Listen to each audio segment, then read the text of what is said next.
Robin Gibb, the unmistakable countertenor of the Bee Gees, once said in a touching interview with The Sun, "Sometimes I wonder if the tragedies my family has suffered are some kind of karmic price for all the fame and fortune the Bee Gees have had."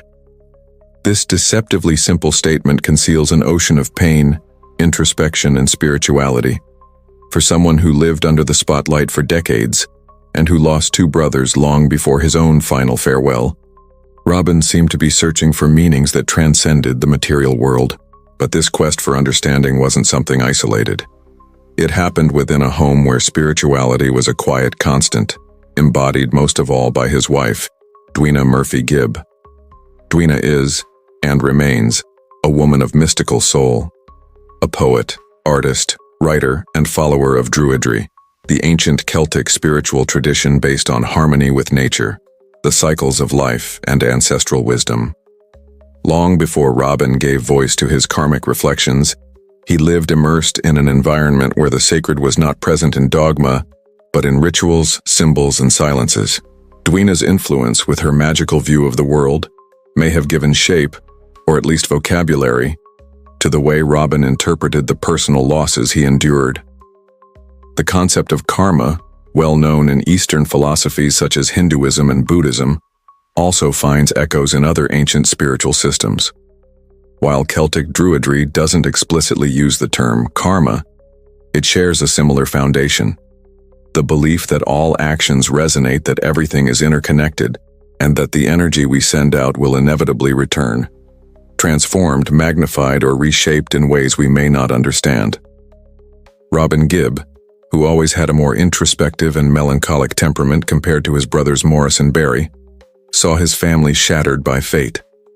In 1988, their youngest brother Andy Gibb died tragically at the age of 30. In 2003, Maurice passed away suddenly during an intestinal surgery. Finally, Robin himself would face a long and painful battle with cancer, which led to his death in 2012. It is not hard to understand why he would turn to ideas like karma, trying to find meaning in a cycle that seemed too tragic to be mere coincidence. But Dwina's influence went far beyond philosophical musings. According to close friends, the Gibb home in Oxfordshire was a kind of spiritual retreat. The garden followed Druidic principles, with sacred trees like oak and yew, and the family observed Celtic festivals like Samhain and Beltane. Robin, though he never publicly identified as a Druid, participated in these rituals with respect and curiosity, gradually absorbing values that resonated deeply with his own emotional journey: introspection, ancestral connection, and the cycles of death and rebirth. At its core, karma is also about spiritual responsibility. Not punishment, but natural consequence.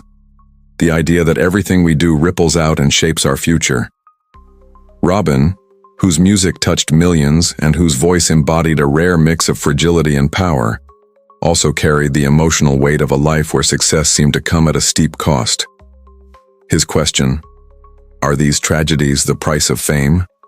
should not be read as mere lamentation, but as an honest attempt to reconcile two opposing forces: public glory and private pain. That reconciliation is, interestingly, a pillar of Druidry as well.